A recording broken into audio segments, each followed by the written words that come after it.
Hello and good morning, good afternoon. I don't know what part of the world you're in, but here we are with another episode of Who Closed Last Night? Now, you might think that intro is a little bit cheesy, but we're just going to add some sauce and dough to it and make it a little cheesier. So if you don't mind, we're going to jump in. But here's what we're about. And I think, Zach, you want to tell them kind of the format of how this show works. Yes. So this is Who Closed Last Night, brought to you by Walnut Street Hospitality Group. And the way we kind of structure this is we like to have a real life question that pertains to the hospitality industry, retail, restaurants, bars. It's pretty all encompassing, if you will. Then we go into a real life example, a story that we have been through, right? We have got smacked down, overcame, and conquered. And then we highlight the real life lesson.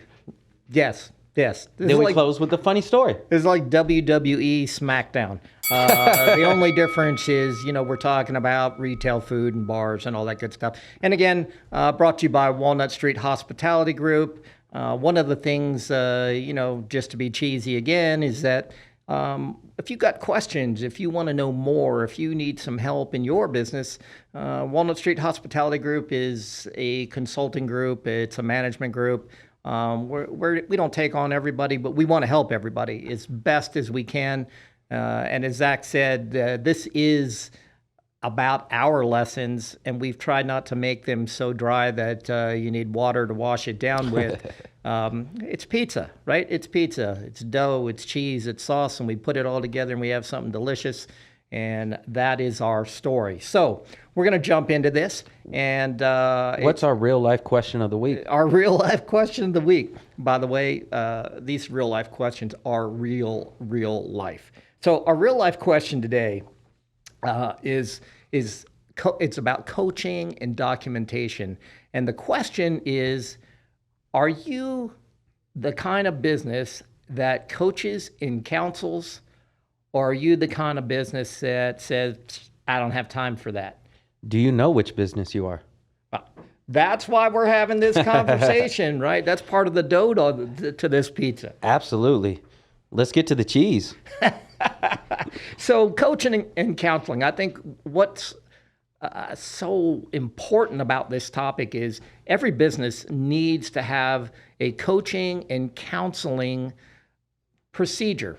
And the reason is, if you don't care about your business enough to coach people to be better or to counsel them when they need to be counseled, then they don't probably care enough about your business to do good business for you. That's correct. So one of the things that I'm going to ask you, because I think you've coached and counseled so many people, I think you should be a doctorate of food of employee counseling. I'll add that to my resume. Do that. PhD.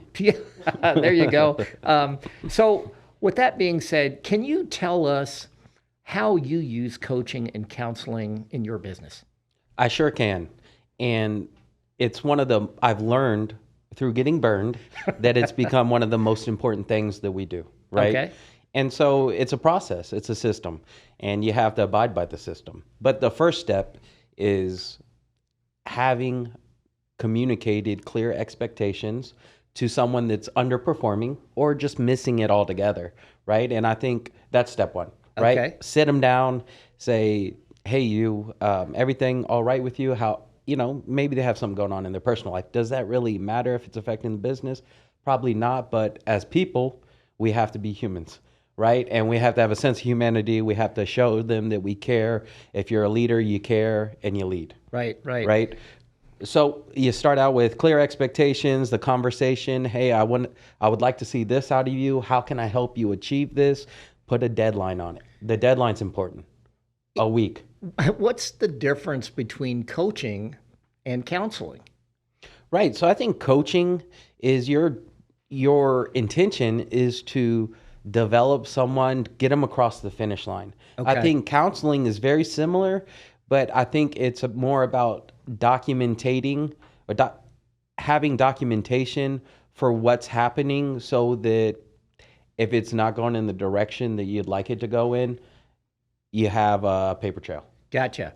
So I think what I'm hearing, and I know from a practice, my own practice standpoint or vision, is that coaching it's just like the term coaching, right? You got your team on the field. Yes.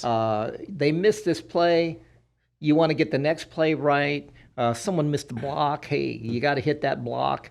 All that kind of good stuff. You're pushing your team in a direction by giving them feedback of some sort.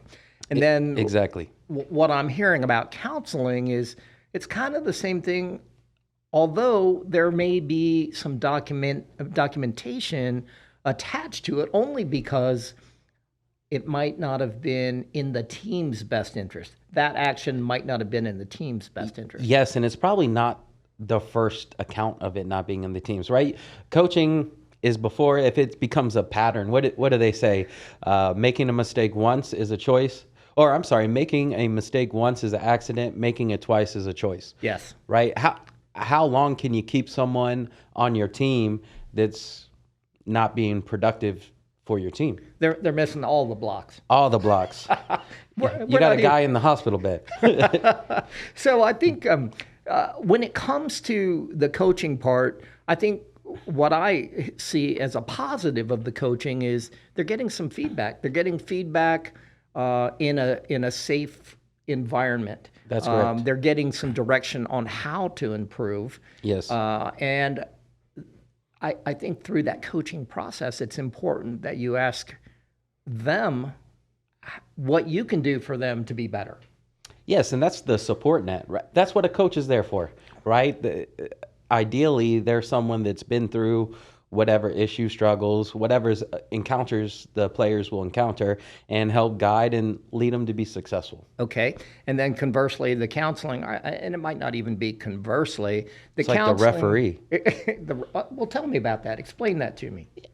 Everybody, or I think most of us has played some kind of organized sports, right? And there's always a referee on the field, on the court, that's there to hold both teams accountable, making it fair to the policies, procedures of that game, right? The rules of the game, if you will.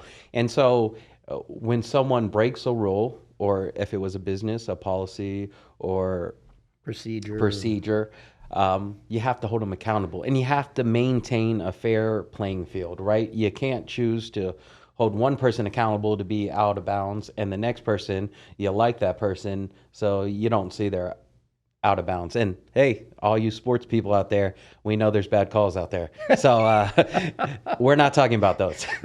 We're talking about the right calls, which we always make, right? Oh, yeah. Okay, so I think the next thing that we want to talk about when it comes to this is when you have the coaching and counseling sessions, is it necessary to document it, and why?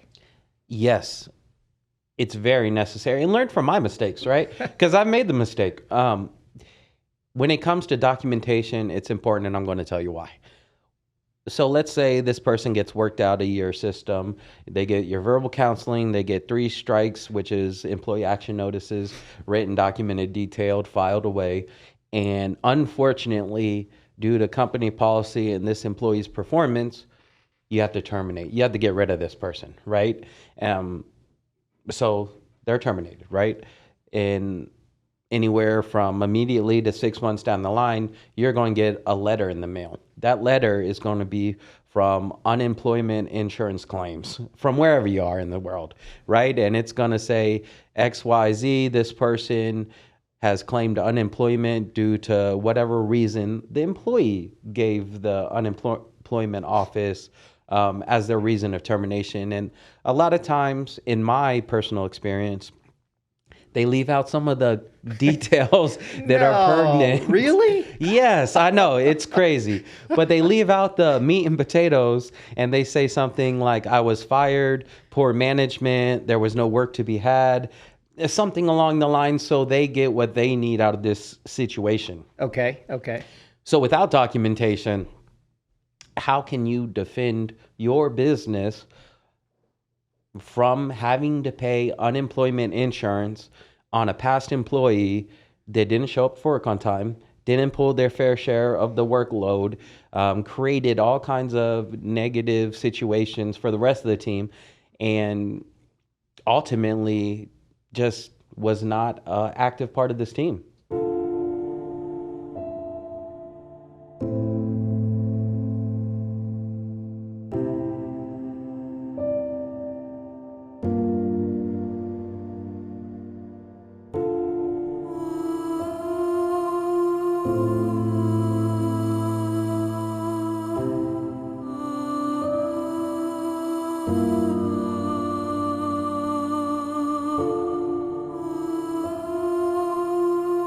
Okay, so there's a couple things that I want to bring up because Yes. this is so important. One of the things you said is unemployment insurance. Yes, it's an insurance. It's an insurance. So let me put it to you in the perspective of everyday life. You have a car. You have car insurance. You go out, you get into an accident, you speed, you get into an accident, and we're not talking about you, by the way. Whoa. That hurts. So you get into an accident, your insurance company has to pay for the damages, and you get your next insurance bill, and the insurance bill went up. Unemployment insurance. I can relate to that. I'm not pointing any fingers. Unemployment insurance is the same thing. If you have fewer claims, your unemployment insurance decreases. If you have more claims, more people that are filing unemployment, your insurance rate goes up. Now, part of why insurance claims go up with unemployment insurance, and this is such a simple thing to fix, is probably most businesses don't ever respond to the correspondence from the unemployment part of the state. I would totally 100% unequivocally agree with you on that. They don't check their mail. They look at it as a task that takes too much time. They throw it away, say, oh, well, and they don't realize the ramifications of that action. That is absolutely right, and that is why your insurance rates go up. Can you tell me a story of the last time your documentation saved your company from having to have their unemployment rates increased? I sure can. So, and this is probably a story that's very similar in a lot of different scenarios, right? But I'll give it to you. So you have an employee, they no call, no show to work. They're a manager, right? A general manager, and I'll leave names out of this, but they don't show up. They don't show up for work, right? As we all know in the industry, a general manager is the person that's responsible for that business. It opens, it closes, it hires, staffs, trains, makes sure, hopefully, the policy procedure, they make sure the machine's running the right way.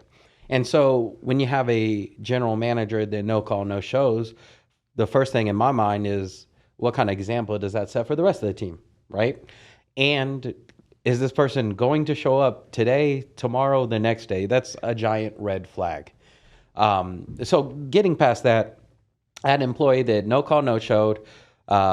So obviously there's a little morning scramble to get the situation together, which we did. The employee had communicated to his direct manager and said, hey, it's a tough morning for me. I'm sorry I'm late. I'll be in there by 9. 9 o'clock rolls around. They don't show up. All right. So around 9 o'clock, they say, hey, traffic, I'll be there by 11. I promise. Right. Nobody hears from this manager for the rest of the day, and they never show up for work. So ultimately, not only have they upset the schedule, but they've also pulled in their direct manager to cover their responsibilities. And I guess the picture I'm trying to paint is our team's hobbling along right now due to this manager. So long story short, we document this. We write them up, document no call, no show. We have a handbook that specifically communicates that policy, right? And no call, no show is a terminable offense.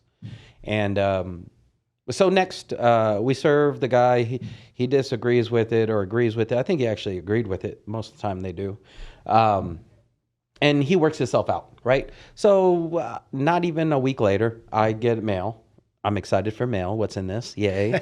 I open it, and it's an unemployment insurance claim for this individual, right? And he says he was wrongfully terminated for lack of work, right? That's what it says. So I fill it out, right? What type of work did they do, the dates, about how much money did they make, and my side of the story. Can I interrupt you there? You sure can. How long did that take you to fill out? So due to having documentation, not very long, right? We're organized, so I can pull out an employee file and get his hire date. I can pull up online and see when the first day he clocked in, the last day he clocked in. But I also have all the documentation organized in a way that it's at a hand's reach. 5 minutes? If that. So just for everybody's knowledge, I'm just saying 5 minutes saved the company some money. So go ahead. Yes. Hopefully 5 minutes saves you a lot of money. So I fill out what we got to fill out. I add a couple of things, and these are things that I would recommend to all small business owners, any business out there, and it has completely and totally saved us from having to have our rates increase considerably. Those things would be, you have to have a handbook, right? A handbook of all your policies, procedures, and the most important thing about the handbook is having a page on the handbook that they turn in, that they sign and date, saying that they received the handbook and that they read the handbook, right? So now you know, you can prove that on their hire date, they were required to read the policies, procedures, sign it, give it back to you, and that's not something that you have to argue about anymore, right? We were all informed, right? The next thing is your documentation of each encounter, right? First one's verbal, then you got 3 disciplinary action notice. In this case, it wasn't so cut and dry because a no call, no show is a terminable offense. So when you don't show up for work, the first step of having a job in my head is you show up for work. You have to get to work first, right? And that was part of the issue. So, I organized all this with the policies, all the documentation. I reached out to my area manager that was his direct manager, get a statement from him. And that was actually on the day of the encounter, right? I organized it all. I put it all in a fat envelope. I put a stamp on it. I put it in the mail, and I wait. But I make copies of everything I send. I send them into the office. So now we have a document archived on our files that is the exact document that I returned to the unemployment insurance claims office. And so when they call me next time, I pull out that file. And when they talk to me, I'm working with the agent page on page on page, and we're on the same page, right? That wasn't meant to be a pun. It wasn't a very good one, by the way. I noticed. I was the only one that left. So I think the story is that by having all this organized information, by sending it to them when they request the information, you were able to stop this unemployment claim. That is correct. So if this were a champagne glass and I had a spoon, that would be what I would be doing, because that is something to pay attention to. Again, what we are saying is, first of all, have them sign a handbook that says they understand everything in the handbook. Second is, do not be afraid to coach and counsel your employees. And the third is to have all of that documented so that when the time comes that you get this information, you're prepared. And lastly, just respond to the request, which is where probably most people don't follow. That's correct. And I think the main point of all of this is the purpose of coaching, the purpose of documentation isn't to terminate an employee, right? Right. It's really to put a finger on what the issue is, point out, call it for what it is, Give them the steps to correct the issue and the expectation that you want to see them succeed here, right? Give them a deadline to have another meeting and ultimately get this person or your team across the finish line and be successful at what they got to do. It's not to get rid of somebody, although coaching and documentation sounds like you're working somebody out of the system. In every small business operator's head, it's how can I build an A team? How can I retain an A team? How can I reward the A team, right? But you can't do any of that when you don't have an A team. So part of this is, and this is a synopsis, really big picture. We're talking 30,000 foot vision. Is that business is business. It Yes. doesn't matter if you like them, you don't like them. Business is business. You have to take care of business, and you have to protect your business. Yes, Is that right? it is. So the lesson here, the real life lesson is documentation is king and business is business. That's what we want you to take away from this today. Did I kind of sum that up the way that it should be? I think you hit it on the head. Okay. That's exactly what it is. Cut and dry. Business is business. Documentation is king. And ultimately, no business wants to be a revolving door. It's about developing your team to be who you need them to be, or finding people that will be developed into that. That is our real life lesson of the day. Now, we got some housekeeping things, a little more cheese, a little more sauce, and a little more dough. And how can people get a hold of us? So we're going to have some links dropped in the comment section below. Instagram, Facebook, YouTube. I believe we're looking at getting on TikTok, but we're ultimately looking for our industry families' stories of the week. So we created whoclosedlastnight@gmail.com. Send us your funny, hilarious, weird, sad stories. We want to relate to you. We want to laugh with you. We just want to put some emphasis on the people that are supporting us. And you can reach us at whoclosedlastnight@gmail.com. So, Who Closed Last Night is brought to you by Walnut Street Hospitality Group. And again, Walnut Street Hospitality Group runs some restaurants and manages some, that boring stuff. Money. I mean, who the heck needs money? So it's money. We do marketing and all of that stuff. Walnut Street Hospitality Group. Again, the name of this podcast is Who Closed Last Night? Thank you for listening to our cheesy subject. And I think we're going to get back to you real soon with the next episode. But until then, aloha.